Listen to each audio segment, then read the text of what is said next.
Sound test, 1, 2, 3.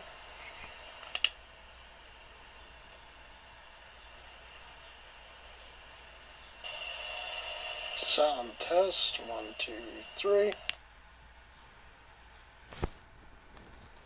Sorry about that, just making sure we're all good.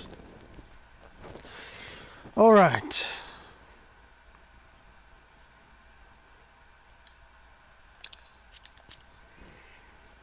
Welcome everyone to another Shadowbringers video. It's just a day away now, and it's going to be a super exciting time.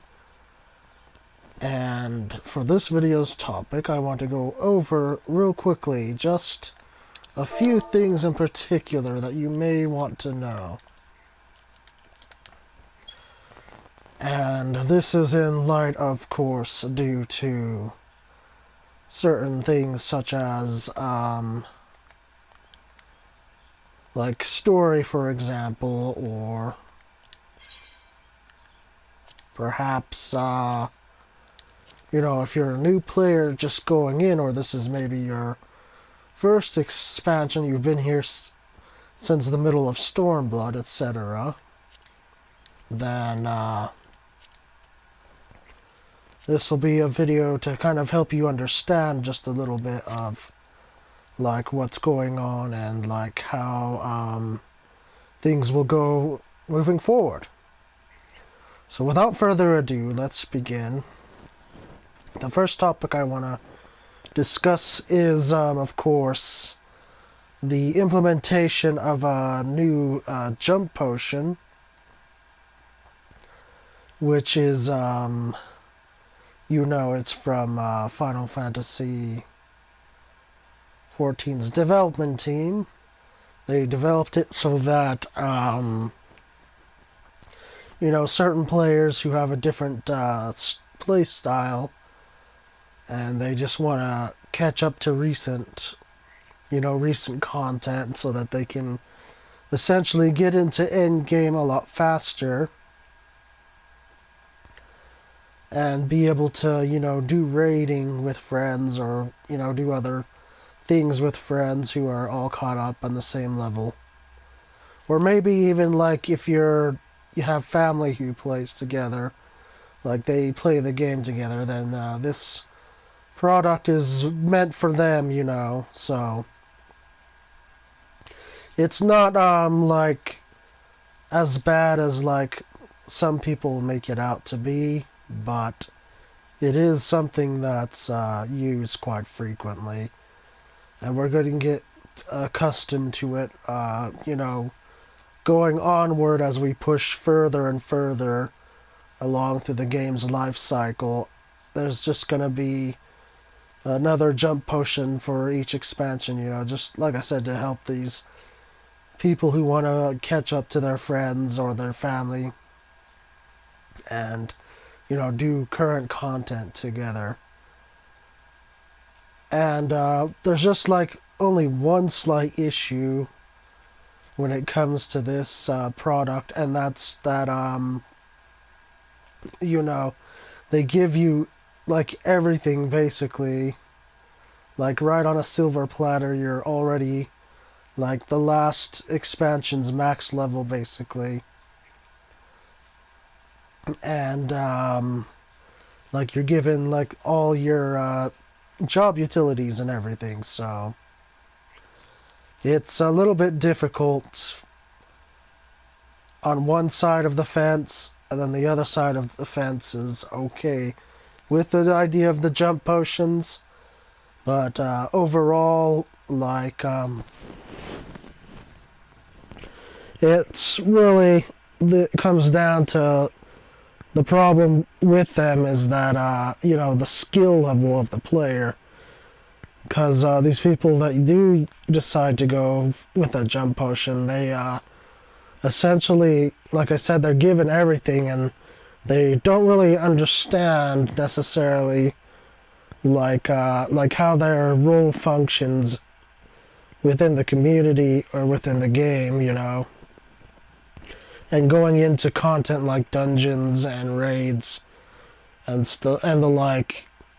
And that's the only flaw that this product, the jump potion, has, is that it allows for no way for the new player to basically understand like how things go with their jobs and stuff. So it can lead to some groups getting frustrated with each other, or other groups it just takes like extremely long time for people to understand, because they like I said, they take these jump potions, right, and they're just like levels ahead and there's no like introduction tutorial or nothing when they use these jump potions at all. And there's like a little like brief context. They say, okay, welcome to Final Fantasy XIV. Here's the story thus far. You can view cutscenes in the unending journey, etc., etc. And that's basically it, really. They don't tell you and say, hey, this is your DPS, so your job is to output as much damage as physically possible within a reasonable time, and to help the party with mechanics and everything. They don't do that with the people who use jump potions. So a lot of the community has been trying to kind of counterbalance that in a way, and suggest to the developers that maybe it would be a good idea, to include with, this jump potion package, include some kind of like Hall of the Novice or something like that, where it can, Hall of the Intermediate, I guess I should say, not Novice necessarily, but a Hall of the Intermediate or Novice requirement to these potions, so that, people can get a brief rundown and tutorial of like, okay, so I'm going to play as a tank, so this is how I'm supposed to play as a tank. I'm supposed to generate enmity and hold the enemy's attention all on me, for example, and that I can do this by utilizing my tools in my arsenal, by going any time at all to the the action and traits menu and looking at what my job has in its toolkit to be able to handle situations that go on through content, and not inconvenience my party because I'm a little shaky, or I didn't bother to look up guides or whatever. And that's like a lot of the attitude that some people assume that the people with jump potions have, which is not entirely true. It's basically on a person-by-person basis. And some people will be lazy. They won't want to look things up. They'll just want to, do things their way, and that's okay too. If they want to learn the hard way, essentially.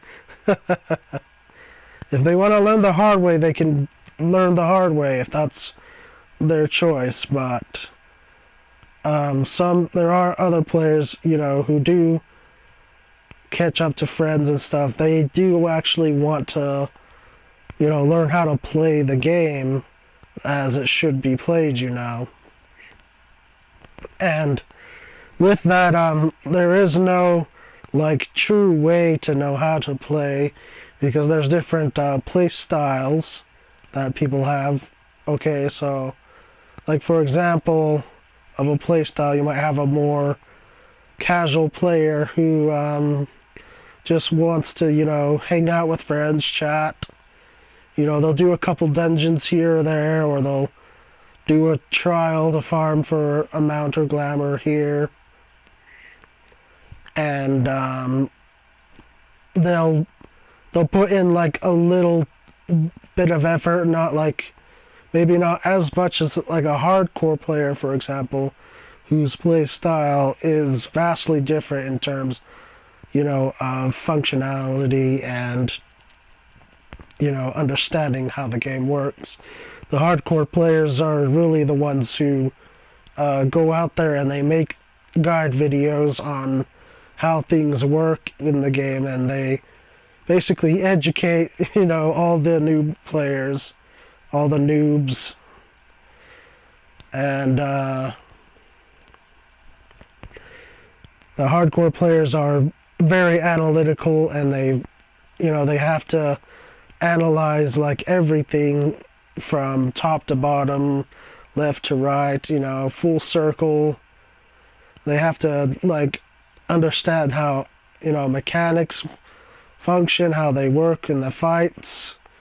They have to understand like how much, damage they can output as a DPS by using a set rotation, like, which is, a rotation is basically, it's a stream of skills or abilities that maximizes, efficiency in a raid or, hardcore atmosphere. So there is kind of a disparity between that, where the players who play the game, to every aspect down to the very teeth, and then there's the sort of casuals who just do a few things here and there that they maybe have some interest in, where they don't have interest in the other things. So there's a lot of different play styles, and there's really no like correct or standard way to play the game. You just, come in and play, the way that you want to play, the way that you find enjoyment in the game yourself, and don't let anyone else tell you, like how you should play. I know a lot that may sound bad at first, but it does come down to that as being the truth. Is you play for your enjoyment and not for the enjoyment of other people. So with that out of the way, I basically wanted to do this video, to kind of help out maybe some of these people that, that are planning to, skip like all the previous expansions up to now, just to, either be all caught up to join the raids, or, that sort of scene, that crowd, or if they're just trying to catch up to friends so that they can do stuff together with their friends at current content.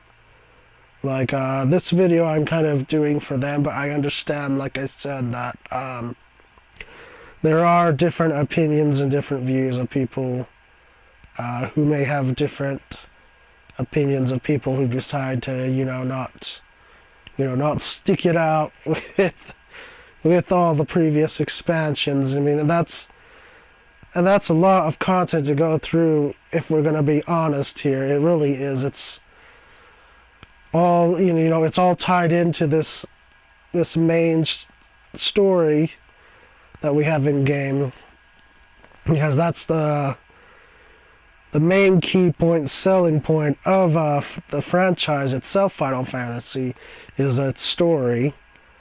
The writers do an amazing and fantastic job at story writing, even though like sometimes it may seem monotonous to the players. But really, they work hard, the dev team, they work extremely hard on making sure that the story is an enjoyable experience for everyone, no matter, what play style you prefer to play. And if someone who, skips out on it and whatnot, they still think about doing their very best to write like a genuine, perfect story. And that's actually the first thing I want to touch upon, is the main story.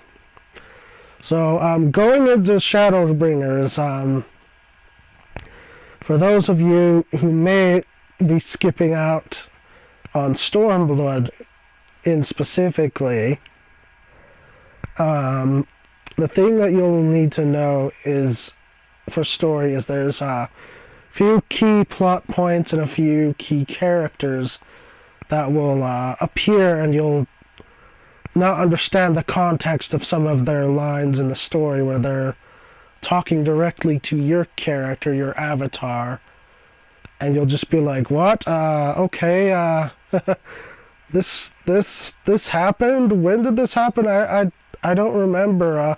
Who is this person supposed to be? So that's what we'll touch upon here first. So, what you need to know is that there are two, like, central godhead figures in this Final Fantasy XIV universe. There's two of them, and their names are Hydaelyn, which is also sometimes referred to as the Mother Crystal, and then there's Zodiark, who's referred to sometimes as, the Darkness, the Father Crystal, you could say, in a way. And these are the two major forces in 14, and basically, in Shadowbringers, they're going to be very important to the story of Shadowbringers. So you really need to kind of understand, like, the meaning behind the two of them and why they even exist, etc. And so I'll summarize. Basically, there was this catastrophic event that erupted between the two of them, which is called the Great Sundering, and this kind of caused, like, them to collide against each other, and it basically shattered Hydaelyn into 7 fragments, or shards, as they're called, and these 7 fragments and shards are basically like your carbon copy of, like, the world itself, which is kind of crazy. I know it's like, what? There's 7 worlds now? Or actually, sorry, I take that back, not 7. Sorry, me misremembering things. 13. Sorry, 13. They were shattered into 13 shards.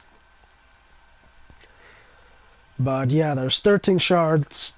Hydaelyn was shattered into 13 shards, so that's 13 copies of the world itself. And the world that we're familiar with or used to in Final Fantasy XIV is known as the source, or the origin point of, the existing shards that were scattered about. So that's one thing that you need to understand about Hydaelyn and Zodiark, is that they were in this big clash together, and in the collision, like I said, it shattered Hydaelyn, which, using Hydaelyn, the name, refers to both, this goddess figurehead, but also to the world itself that our characters, we live in. It's also known as Hydaelyn. And so, this deity was named after the world itself, to represent, like, the world. So, not to get confused by the two when I'm saying, like, Hydaelyn the source. In fact, I would probably even go so far as to call our world just, the origin, the source, and Hydaelyn is just the presiding goddess of that world, because that would make it a lot simpler, I guess. So, but anyway, after Hydaelyn and Zodiark's clash, the world was divided into, 7 pieces. These, or sorry, I'm saying 7 again. 13 pieces, 13 shards. And these shards are basically like their own, their own world, their own gravisphere. And they all developed, a different way from each other and have a different history, as we're going to find out going further into Shadowbringers, where we touch upon one of these shards. And so, after the Sundering, like I said, things drastically changed for the Source. And, like, they have this thing called ether, which is, I guess, in a sense, a type of, essence that resides in all living things. People have different names for it, chakras or, etc. Life force. Whatever you want to call it. But, yeah, they call it ether in Final Fantasy XIV, and the ether within the Source is all kind of, messed up and imbalanced because of the event that happened between Hydaelyn and Zodiac, the Great Sundering. And so, in order to rectify this, to kind of fix it, Hydaelyn and Zodiac took it upon themselves to kind of figure out, like, how can we restore, like, the original Source world? Like, how can we fix this mistake? So I guess in a sense, they're kind of, the two of them are kind of repentive in a sense. They're trying to undo what happened due to their clashing. And so they go about it different ways, though. Hydaelyn, she calls upon, one of the denizens or citizens of the Source, whatever you want to call them.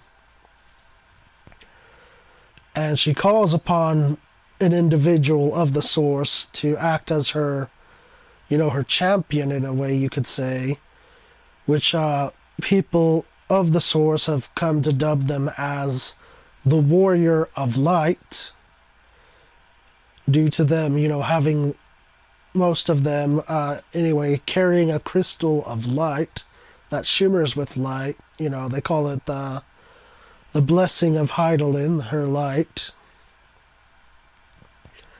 And so, the Warrior of Light, he acts as sort of this main figure, and of course, our character is called the same thing because we're the main protagonist, we're the hero of the story.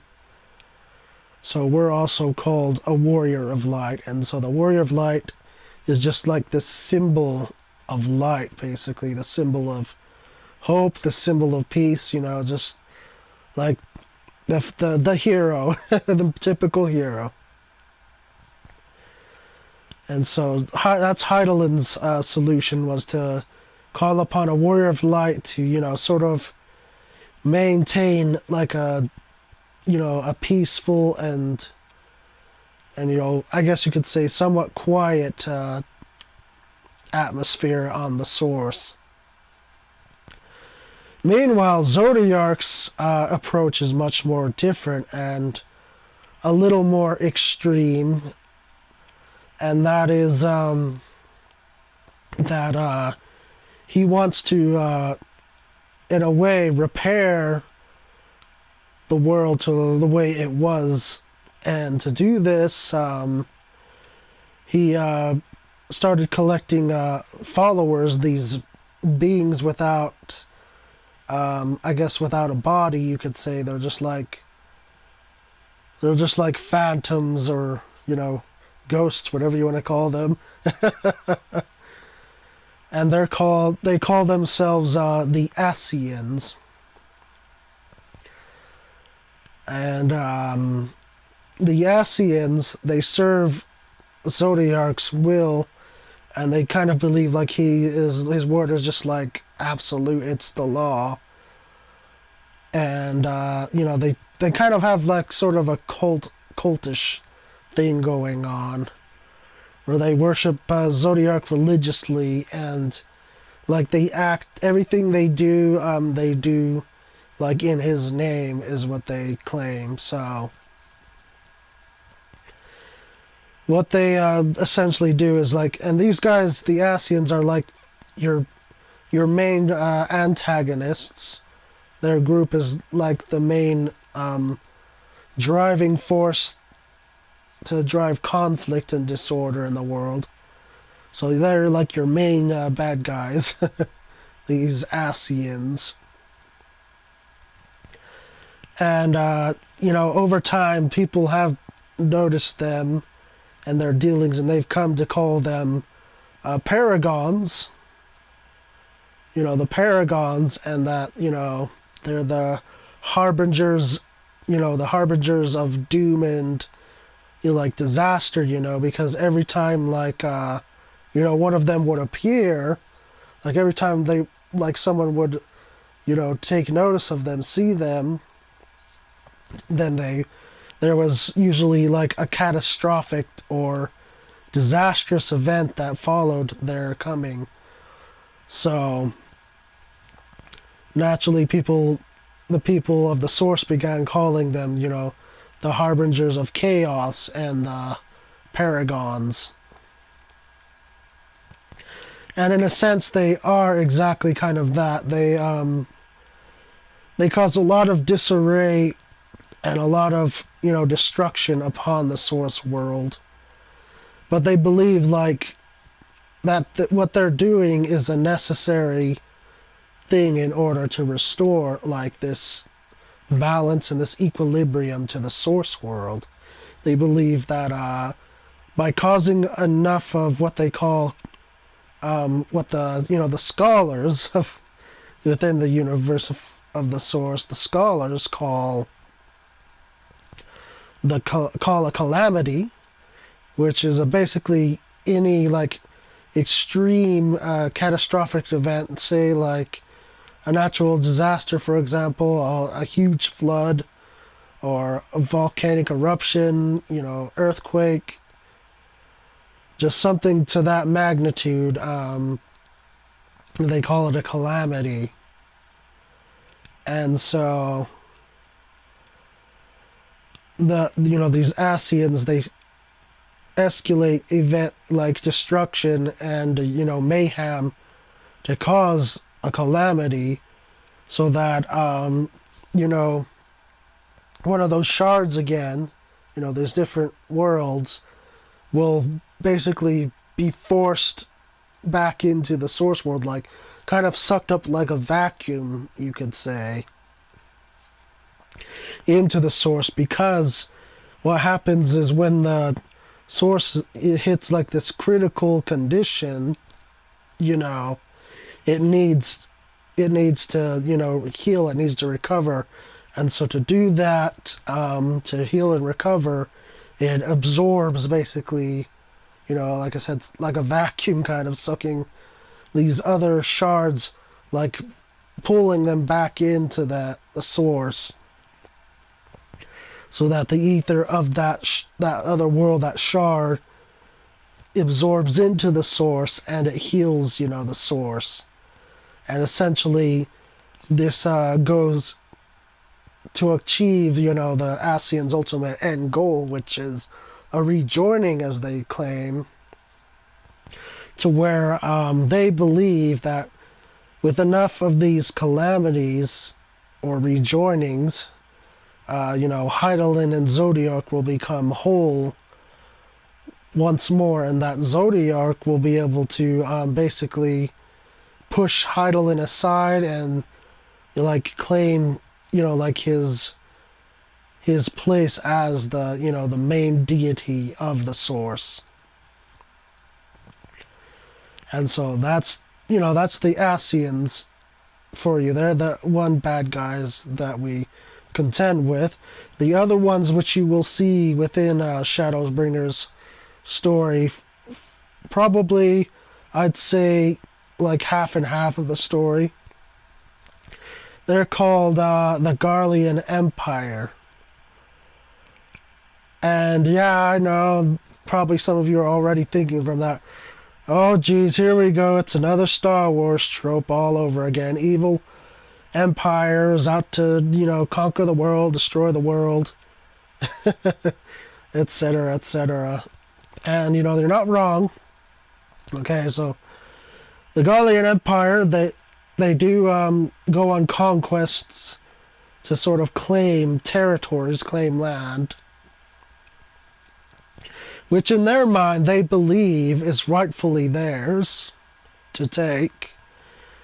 In particular, we get some context from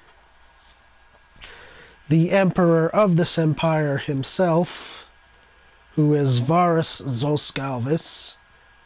He tells us that before the empire was established, it was, it was sort of a desolate wasteland, a war-torn land, and their people had nowhere to go. They had no way of using, manipulating ether or using magics, so they had to rely, solely, on their own resources, basically. And so, with those resources, they were able to come up with something from, another empire, an more ancient empire, which is called the Allegan Empire. And basically, they kind of dug up these ruins, these Allegan ruins, and, they found these contraptions that, sort of assaulted them when they entered. And they took some for studying, and they found out their inner workings and what makes these these mechanical creatures move, and they basically replicated the process, and they called it Magitech. And so they started with this movement of creating these Magitech armors and weapons, so that they could basically defend themselves against harsh elements and the basic dangers of beasts and the like. And so once the Magitech was in full swing, a man who was part of the government and the military, a man by the name of Solus Zoskalvis, he sort of stepped up in the ranks far enough to where he proposed the idea of founding an empire, and sort of going back and taking their home, which they believed at the time was within land in the northern continent, which they called Isambard. And they claimed they laid claim to that land again, and then once they were all settled in, and they raised this guy, like I said, Solus Zoskalvis, they raised him high up on a pillar and say, oh, this guy, he's magnificent, he's got a lot of great great ideas and stuff. Let's claim him as our our emperor, our ruler. And so the people, like I said, the military official, the heads, they crowned him as the first ever emperor of the Garleon Empire. And so Solus Zoskalvis, within his reign of being the emperor, he went about conquering the neighboring lands nearby. He started with a land known as Girabania, and he attacked key points within there, eventually seizing control of the city-state of Alamigo. And basically how this went about was one of the legatuses, which is, essentially a general within the Garleon Empire's military. A general, he went into Alamigo during a time where, they were in sort of a disarray and difficult time because in Alamigo at the time, their ruler, their king, he was kind of a tyrant and a very merciless man, and he forced heavy taxes upon the people. He murdered anyone that, was against his rule. And so the people were sick and tired of this king, and so they started to form, revolution, and rebel, to sort of go up against, their tyrant king and just take him down. And they succeeded, of course. They were successful in catching this king off guards. However, as they were going to celebrate their victory, that's when, this Garleon general, this legatus, this is when he sees that opportunity to step in and claim dominion over them.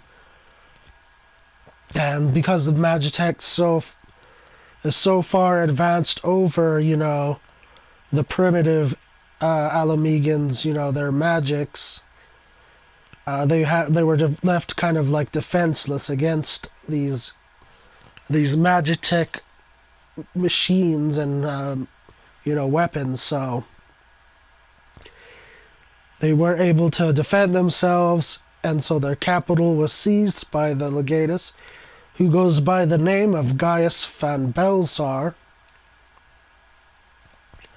And he's really a key character that you really need to know and understand going into Shadowbringers as well, as because he will be very important going forward with Shadowbringers. So the little backstory of Gaius van Belzar: he is the 14th legatus, the 14th general of, the Garleon Empire. He owns his own legion, which, if you don't know what a legion is, it's basically a term for, a unit, or like a sector, I guess you could say, in the military that's strictly his, and the people, the soldiers within it are loyal and strictly answer only to him. So they call it his section or legion, the 14th Imperial Legion. And he used this legion, like I said. He went into Alamigo under the orders of the Emperor Solisos Galvis, and he took, the capital of Giribania, Alamigo, and he stationed his legion there to kind of hold that as a key position. And so Gaius van Belzar sort of replaced the tyrant king who fell's place, and sort of imposed a new rule on these people who were already suffering, and made it kind of even worse in a way. Though he also improved their lives some as well. He wasn't like complete asshole. Even though, the rebels will disagree there. They completely hated his guts, and if given the opportunity, they would take his head as well. But he really wasn't, as merciless as the tyrant king who fell. He actually provided, he provided succor and education for these people in Alamigo, in the provinces of Alamigo and stuff. He provided them succor and, knowledge of the Garleon Empire, which, I mean, in all fairness, it was kind of forced upon them. They were either given the option, either you can either do this or, suffer hard labor, basically, by making them, forcing them to enlist in the military as a conscript, or, however you say that word, sorry. And those were the only options they were given is, you can either become a citizen of Garlemald, learn our ways, our education, or, be drafted into military service and, have to work to death, basically. And, if to the people that couldn't do either, they were just basically executed on the spot. So it was forceful in a way, but he wasn't like a merciless sort of ruler. He was somewhat benevolent to them in a way, and he in fact offered like military positions to like some of these Alamegans who joined as conscripts or whatever. And so it wasn't all that bad for them in Alamego under Gaius's direction. But it wasn't perfect either. Moving on, though, the other territory which Solus Soscalvus had his eyes upon was a territory called Dalmasca, which if you've been playing Final Fantasy franchise, then this name will probably ring very familiar to you, as it's another nation within the Final Fantasy franchise, specifically Final Fantasy's 12th installation of the series, where you have Dalmasca, and it's the continent called Ivalice. Dalmasca being sort of like, the key, like, royal family, royal house, if you will. And so this is the other territory which Solus marched his forces upon. And he didn't have an easy time by any means, of course, because, they had to travel way far across this, like, desolate desert wasteland, which was dubbed as the Burn. And, upon looking at it at first, when, the Emperor Solus was marching into, Dalmasca, he said, "Oh, this place is terrible, like, it's awful. Like, what happened to this place?" And then he was told, like, by one of the natives which they've captured,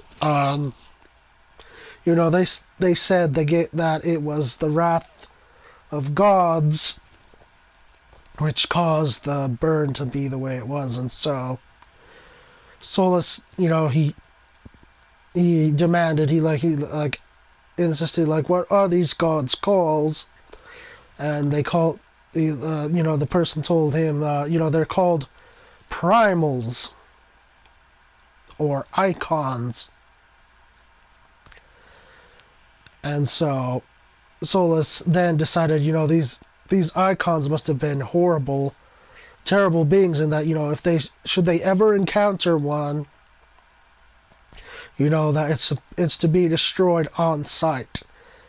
And anyone who submits to worshiping, these gods, these primals, that they be put to the sword, they be executed. And he believed, the emperor believed that this was a righteous cause, and that he was doing, the world a favor by ridding these people of, the primals. So they waged war with Ivalice for some time. Eventually, Dalmasca caved, and the royal family surrendered to Garlemald,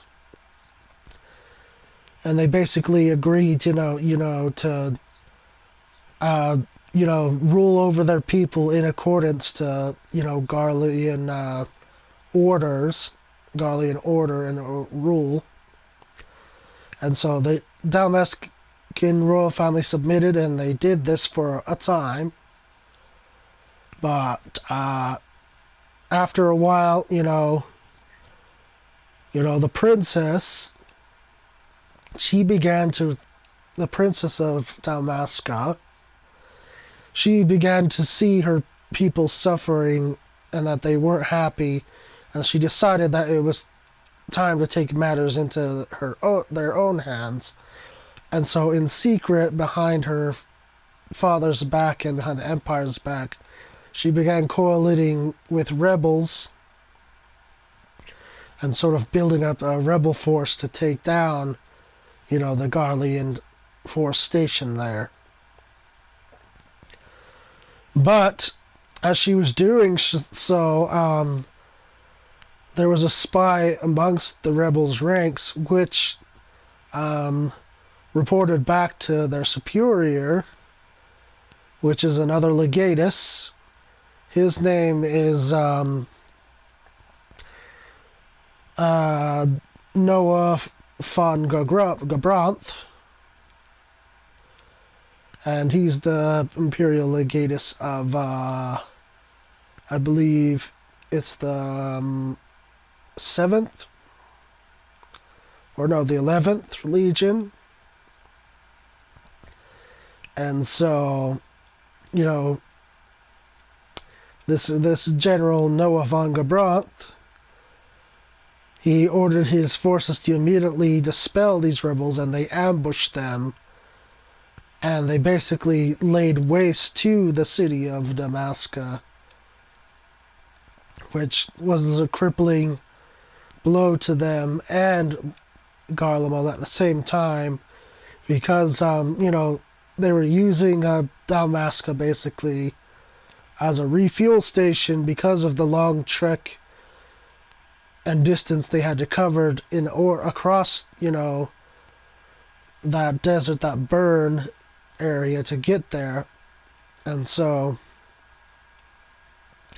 it was sort of a loss to both sides, but the Empire wanted to deal with the opposition immediately, so they they assaulted them Dalmascan and laid it to waste. And the survivors, they fled to the outer provinces for safety and succor. And that's what happened to Ivalice and Alamigo. There was one more province which the Garleons set foot into to claim, which is another very important aspect to the story of Stormblood, and possibly you might see going into Shadowbringers at some point, and that's the content of Othard, which is sort of like Eastern-styled nation, and by Eastern I mean, sort of like the Asian influences, kind of Eastern. And so Garlemald began marching into these Othard territories and, claiming checkpoints after checkpoints. And the emperor of the Othard provinces of Doma in particular, which was the capital city of Othard, Doma, the emperor, he saw the devastation that was caused by the Empire by receiving word from what happened to their sister nation, Ivalice, And so the emperor decided, he would surrender peacefully, and he did just that. They signed a treaty, and the people of Othard became under the influence and rule of Garlemald for at least a couple decades, I believe, or a few years.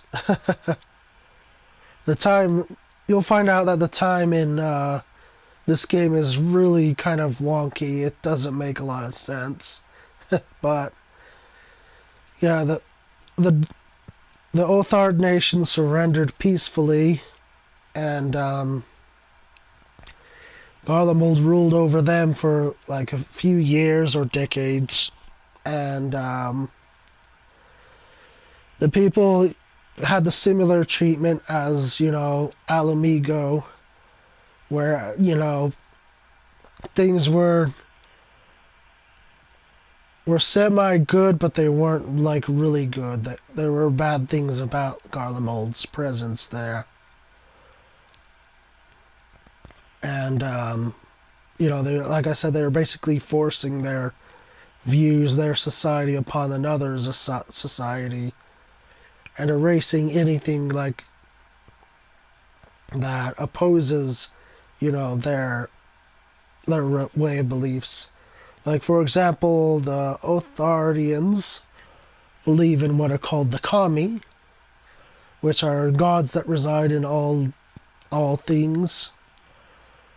And, the Garleon said, "You will renounce this, or we'll declare you as treasonous." And so people of Doma and Othard were basically forced, to throw out their ways and accept Garlemald's views, or, they would face harsh punishment or even death penalty. And so I guess you could say, it was a form of oppression in a way. And eventually it did get to a key point, and, the people of Doma decided, enough is enough. We're going to take back our home. We're going to fight them back. And so they had attempted an uprising, and they did this while waiting for a key opportunity to happen, which that opportunity was the death of the first emperor, Solus. And, he died of, what they claim is he died of old age and illness. Like, they believe his illness and his age led to his, his passing. And so, due to this passing, there was a turmoil within the empire, the Garleon Empire, because before he died, he didn't even claim like a successor or someone to inherit the empire. And so the royal family, they were in dissension, and they kind of created like this sort of civil war to, declare who was rightful heir to the throne, which there was 3 potential successors. There was the brother of Solus. Then there was the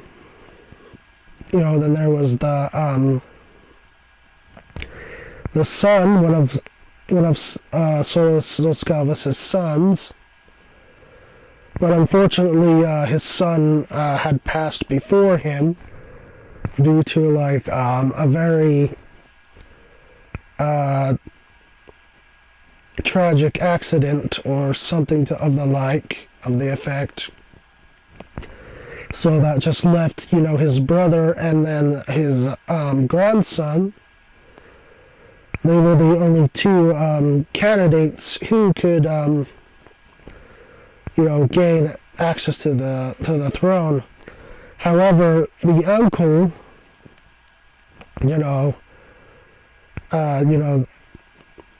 the uncle, that's what they call him, anyway, in game. He had no military like experience or background, so it's possible his motives were politically motivated. And then you had the grandson, which, as I may have mentioned earlier, Varus, who becomes, eventually does become the successor. And those two were kind of like duked it out with their forces. And it was, like I said, Doma took advantage of that situation, and they kind of uprose against the Garleon Empire stationed there, which there was no Legatus Legion there at the time, so they had no person from Garlemald representing them there, besides maybe a lesser military officer. And then the Civil War eventually came to a close, like I said, and Varus, he claimed the throne for himself, and his first act as the emperor was to, retake Doma. And so to do this, he sent his son, his son is a very important character going forward with Shadowbringers, and back in the previous expansion of Stormblood. And his son is named Xenosia Galvis. And with his father claiming the throne as emperor, that makes him, the crown prince to the throne. And so he sent his son to go deal with the rebellion, the revolution there. And his son took down, the revolt in a most brutal way imaginable. Like he was not merciful to the revolution at all. He killed almost every single one of them, except that, the son to the emperor, he escaped along with one of Doma's generals. And so he escaped, and the Empire decided they will hunt them down. They'll track them down eventually, but for now they'll just do a recovery effort. And so Xenos took over the province of Doma for a time, and he was declared as sort of of Doma's viceroy, if you will. And so he resided over, that territory for a while. Meanwhile, back to Gaius von Belzar, he kind of decided to go a bit rogue from the Empire. And he basically was given this new weapon, this new source of power, which could turn the tide against the other nation which he was personally seeking to claim for the Empire, which is the lands known as Eorzea, which is the starting area for A Realm Reborn, the initial main title of the game, which is called 2.0, A Realm Reborn. And so Gaius, he had already made a previous attempt to claim territory in Eorzea, but that attempt was quickly, put down by this mythical dragon who was called Midgard Somer, and this dragon quashed his, his proud warship, which was the main, like the main force, token force of their military might. So Midgardsormr took down this ship and, crushed their chances of claiming any territory.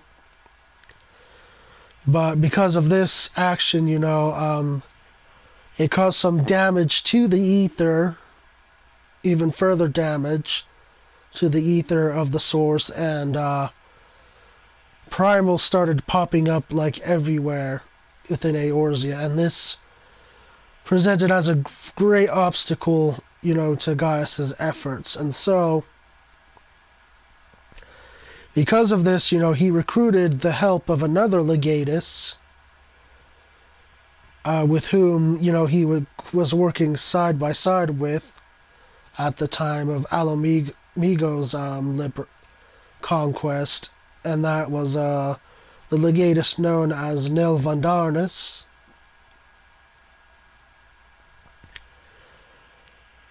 And so, Nelvandarnus decided to, use another weapon to try and claim Eorzea. A weapon that was created by the Allegan Empire, which was called the Red Moon Dalamud. And basically, this weapon was kind of like this kind of like space station or like satellite that could shoot a beam down to cause like great devastation. And so that was the threat that Nelvandarnus was imposing upon Eorzea. However, Gaius was not on board with this plan for himself, and so he secretly undermined Nell's efforts in a way by feeding, certain intel to the Eorzean alliance, which was formed to counter, the Garleon conquest. And because of this, this drove, sort of Nell over the edge to where he became influenced heavily by the prisoner inside of this Red Moon, Dalamud, the prisoner god called Bahamut. And this basically caused a very drastic and devastating event to happen, which created a calamity. And so it resulted into a lot of damage being done to Eorzea. And so Gaius stepped back for a while to let things settle down, calm a little bit. But then he resumed conquest again when he, like I said, when he claimed this new power, which he is called the Ultima Weapon. And in order to make this power work, he was getting help from an Ascian. And this Ascian was called Lahabrea, who for A Realm Reborn was the main antagonist of the story. And so Gaius tried to use this weapon as a threat against the Eorzean alliance, that if they didn't surrender and accept Garleon rule, that he would lay waste to their lands using the ultimate weapon. And so, faced with that decision, the alliance was about to, offer terms of surrender. But then, along comes, your character, the Warrior of Light, comes and acts as a hero. He pushes back, Gaius and his ultimate weapon. And the ultimate weapon is ultimately destroyed by the Warrior of Light, by us. And from that point, Gaius von Belzar lost his resolve of conquest.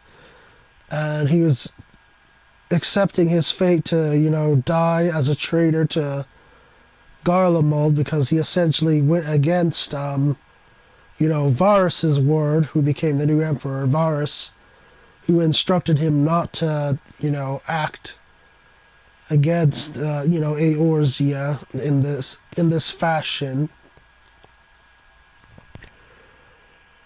And so, for a time, Gaius was willing to accept his fate and accept, death as his punishment for, betraying the Empire and for believing in the Ascians' lies and promise for power.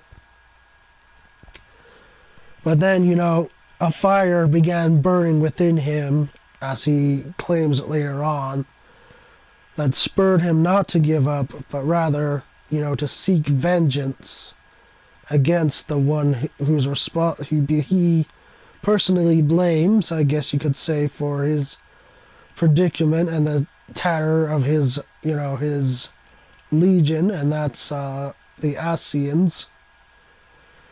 So he kind of acts like more rogue, I guess. And at first he goes with the moniker of Shadow Hunter. But then we get this sort of big reveal moment, and they're like, "Oh yeah, it's me, Gaius von Elzer." But he doesn't have the armor that he had on before, and you're actually, seeing his real face. So he's gonna be a major character going into Shadowbringers, and that's basically the bad guys and the things that you really needed to know, going forward into Shadowbringers for the story aspect. Now comes the other aspect. Sorry. Just shifting up a little bit. Sorry about that. But anyway, the story aspect, you kind of get that idea from what I've said. And then the other thing you need to know going into Shadowbringers is the combat and battle system. If you've been a resident here of Final Fantasy XIV for some time, say you came in just in Stormblood or in the middle of Stormblood, then you already know kind of how the battle system and combat system functions. But for those of you who are going to be new to us, you're coming in just into the beginning of Shadowbringers, then the combat system will not be the same. It's going to be changed very drastically. In fact, you could say it's almost as we're getting a whole new game out of this alone just from these changes that are happening to the combat system. And basically, for example, of one change is that they're removing the usage of technique points, or TP for short, on all Disciples of War. So these are your jobs like warrior, monk, and bard. Those jobs, they will no longer be forced into this, this little window, this little bubble of technique points. That's going to be completely gone now, and they're strictly going to, revolve on the job-specific mechanics of their jobs. And, their abilities will basically cost nothing at all. You're just, pressing away or tapping away on the keys. going ham, going crazy. Sorry about that. My mic fell off. But yeah, it's incredible that, that they've changed things so much with the combat system, and that's something that you need to be aware of. If, like I said, if you're new, or maybe you're not someone who keeps up with recent events. But yeah, the combat system is going to change a lot from what it is now. So, enjoy, enjoy this old combat system while you can. We've made a good few years out of it, at least, 6 years now. For us who've been here, the longest, we've made a good long use of it. Maybe not if you came in Heaven's Ward or Stormblood, maybe it's only been a year or a few months, but, you know, it got its use, it's got its days in, and now, the dev team decided, this is a new age, we have more technology advancements, more resources available in this day and age, so let's kind of, streamline it a little bit, like not too heavily, to where it's just like a simple mind-numbing button mash sort of thing, but just enough streamlined to where it feels, like a common day MMO should feel like, And that's what their mindset going in with these changes was, is that they wanted it to feel like new system, like a new, completely new game, like I said. They would want it to be up to date with the modern era. Like, nostalgia, don't get me wrong, nostalgia is great and everything, it's fun at times, but other times, we remember the hardships, the angers and frustrations of, the old MMO era. And so, the dev team were constantly reminded of this, by the player base. And, they finally caved in. You're like, you know what? I think it is time, Let's forget about, like the old era. It had its day in the sun. It was there while it lasted. Let's move forward now. It's time to move towards the future.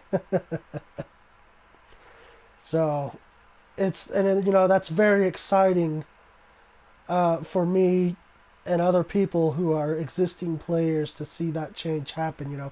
It's incredible. It's amazing. I'm ecstatic to see, like how this system works out, and if it works out like good, then great. We'll be able to enjoy it for maybe another few years or so, or maybe they'll make some adjustments with it in this expansion, like mid-expansion, and then overhaul it in the next expansion. It's always changing and always being updated, and that's fantastic. Especially for an MMO where other games out there that are MMOs, they don't even bother to update things consistently as 14 does. And that's what's great about 14, is they're always consistently like changing it up and making it more enjoyable for their players, their subscribers, to enjoy this game. And so like I said, be looking forward to that, the changes to the combat system. Enjoy what we have right now while you can. I mean, there's only a few hours left as of this video. So I mean, if you're in 14 right now, get your fun out of the combat system for what it is now, because after Thursday the servers will be down, of course. By the way, that's something you have to know. So if you're thinking, oh, I'm gonna play a day before the expansion, so I can get caught up, nope, that's not gonna happen, I'm afraid. Especially well, I mean, if you didn't pre-order already, then you still have some time. I believe so, anyway. Because early access only applies to, the customers who pre-ordered the game in advance. But, like, let's say maybe you bought the game already and you're just waiting for it to arrive. And you won't be able to, you won't be able to install it, like until like after, you know, the early access has already happened. So that means that you'll still be in, you know, the old combat system. But for those of us who pre-ordered already and have that early access benefit, we'll no longer see that old combat system. It will be changed. And with that comes the removal of certain abilities that we once had, and like one I'm really kind of sad to part ways with for my main here, the samurai ability called a Geha.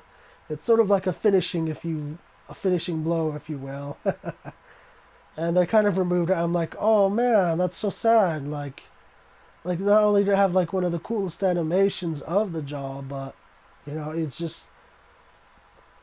it added like, you know, more feel to the job.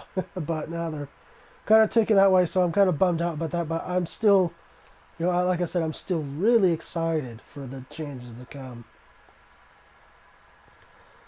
But yeah, again, like I said,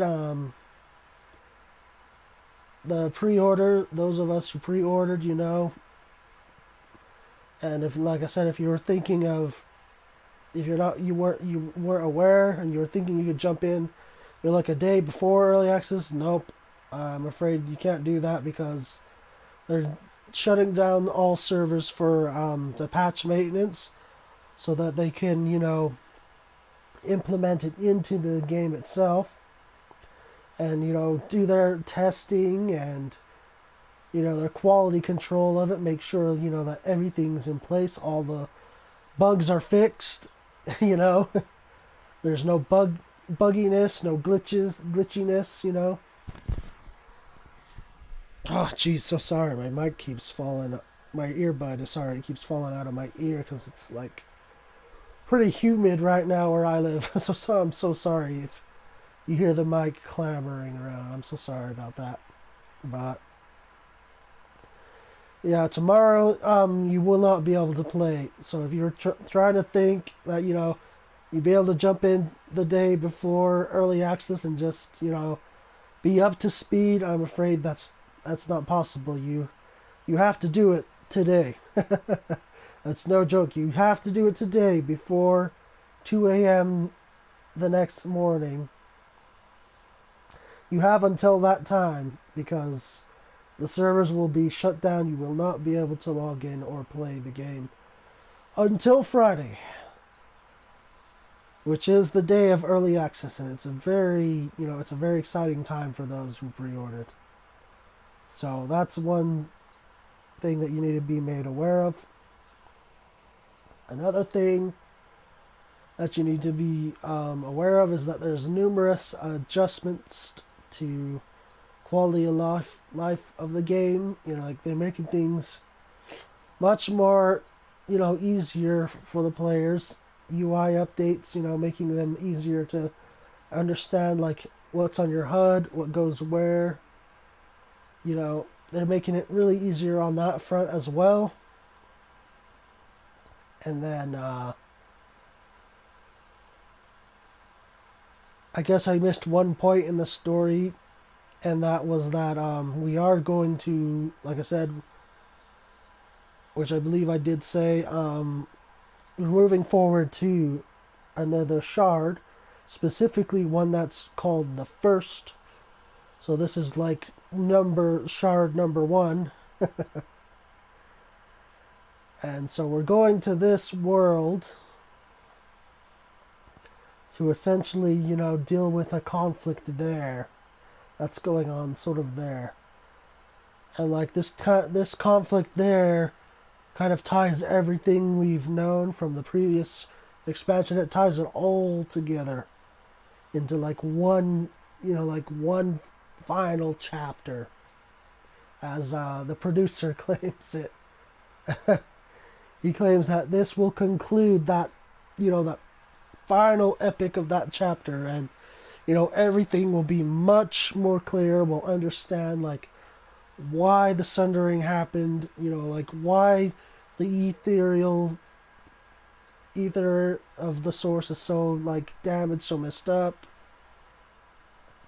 And like why these Asians, feel the need that they have to cause all this destruction and chaos.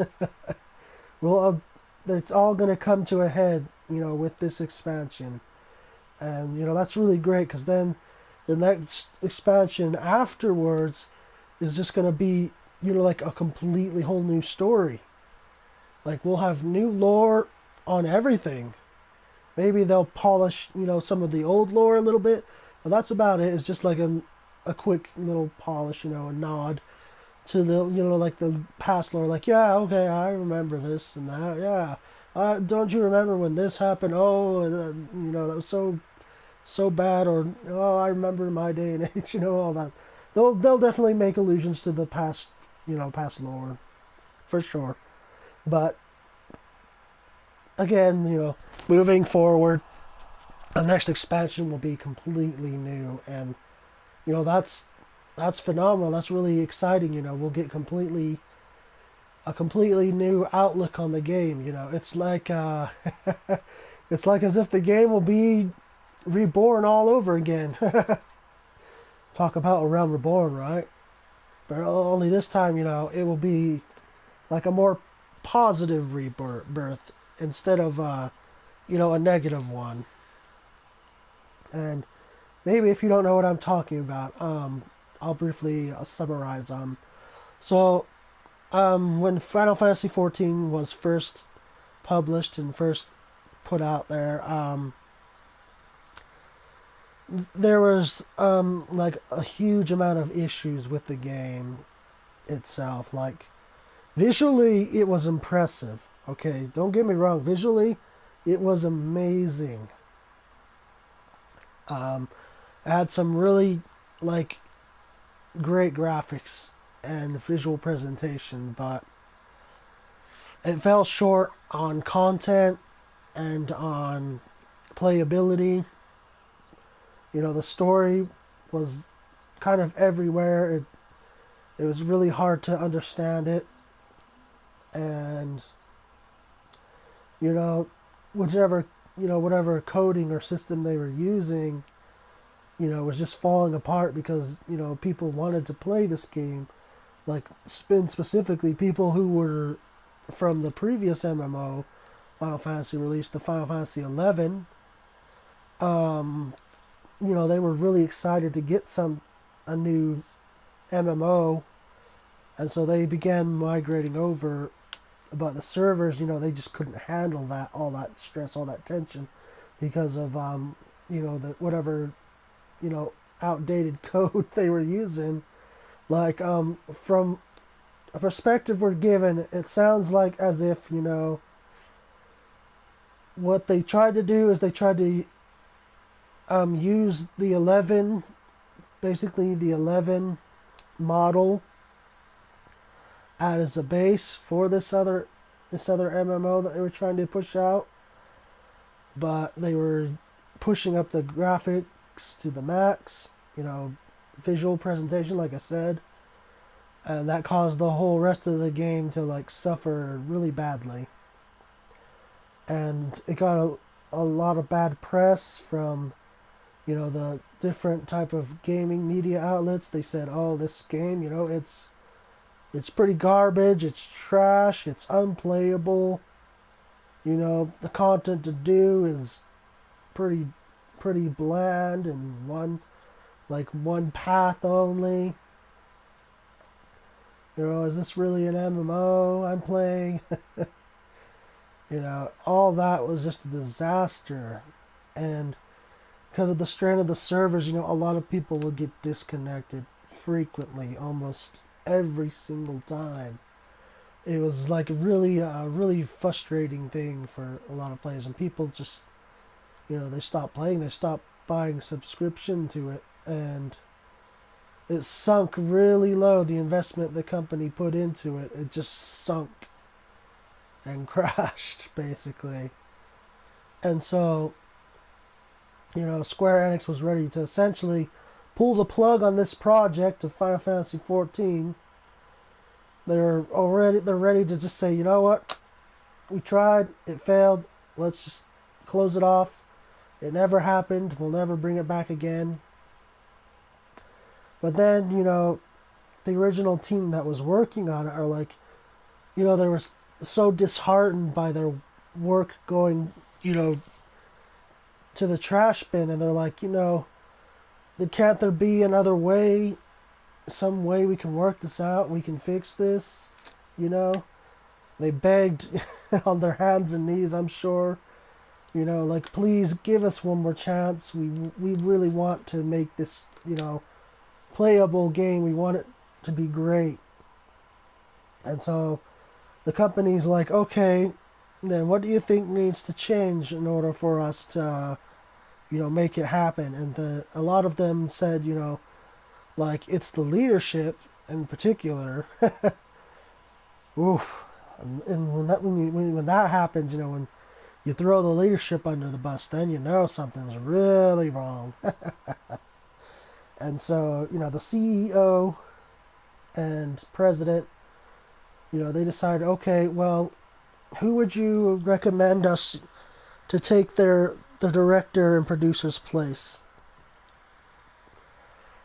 And so someone brought up, this guy in the office who talks a lot about, like, his experience playing MMOs, and they're like, what about that? What about Yoshida-san?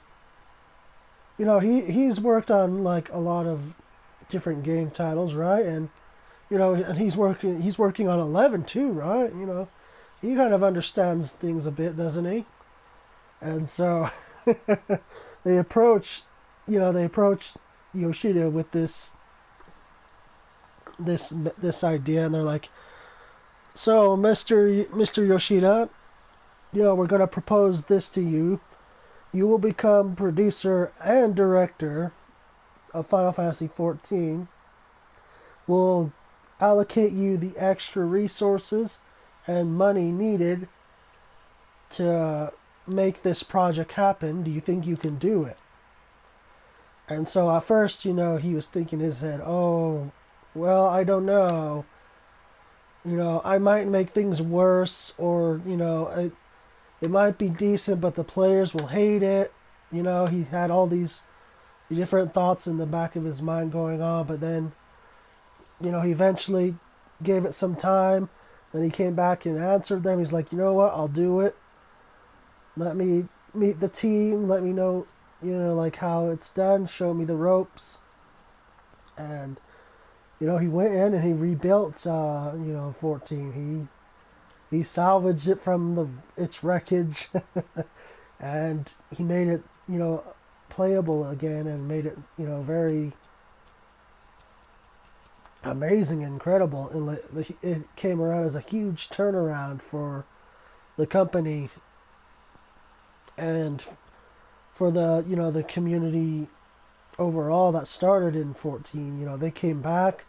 And they invited more friends to come back. They're like, hey, come back, guys, come back.